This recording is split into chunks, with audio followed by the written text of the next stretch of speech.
After a long wait, I finally watched Spider-Man Brand New Day yesterday. But the big question is, was it actually worth the hype? Well, after walking out of theater, I can confidently say, oh boy, this movie was so much fun. In fact, this is the Spider-Man film I have been waiting for ever since Tom Holland entered the MCU. But does that mean it's perfect? Not really. There are a couple of things that held it back from becoming an all-time masterpiece. So today, let's talk about everything I loved, everything that didn't completely work for me, and don't worry, this review is completely spoiler-free, so without wasting any time, let's swing right back into it. Let's first talk about the good aspects of the film. The very first thing that blew me away was New York City itself. And believe me when I say this, Destin Daniel Cretton absolutely understood the assignment. Every street feels alive. Every building has personality. There are people everywhere, cars, sounds, crowds. The city genuinely feels like a living character rather than just another CGI backdrop. For the first time in the MCU Spider-Man movies, I actually felt like I was walking through New York alongside Peter Parker. Now remember one of the biggest complaints people always had with Tom Holland Spider-Man?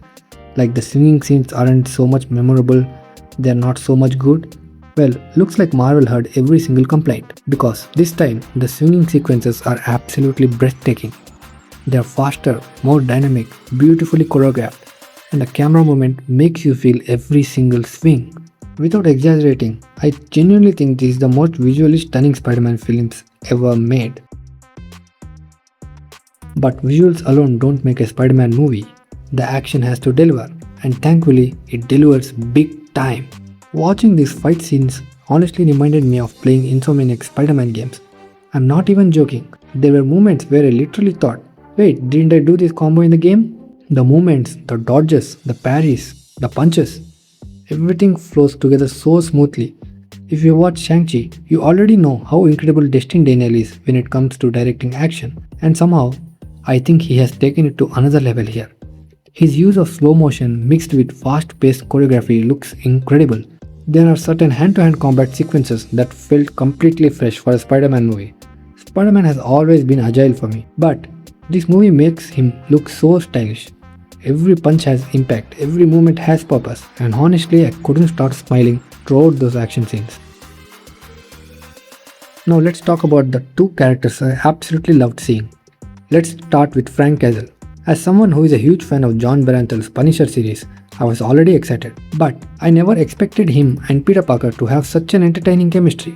Their banter was hilarious. Seeing Frank actually joke around instead of constantly carrying the weight of his past was honestly refreshing.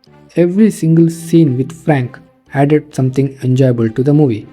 And then, let's address the elephant in the room. It's none other than Hulk. Marvel has been teasing Hulk for a while now. But the build-up before this fight was absolutely insane. The tension, the music, the atmosphere, everything kept building until the payoff finally arrived. And trust me, if you're a Hulk fan, this is probably the best Hulk he has ever looked since the Avengers in 2012. The entire sequence deserves to be experienced on the biggest screen possible. But do you know what impressed me even more than the action? It was Peter Parker. Because underneath all the spectacle, this movie remembers something extremely important. Spider-Man isn't just about fighting villains.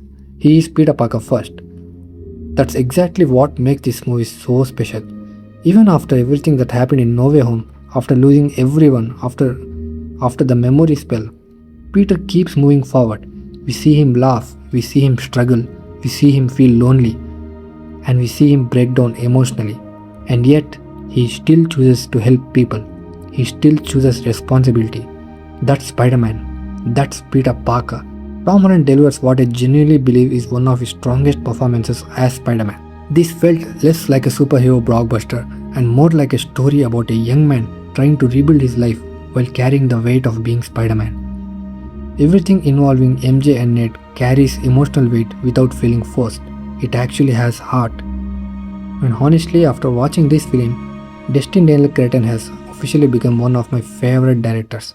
If Marvel announces another Spider-Man movie with him tomorrow, I am ready to buy my ticket immediately. But just like every other movie, Brand New Day isn't perfect.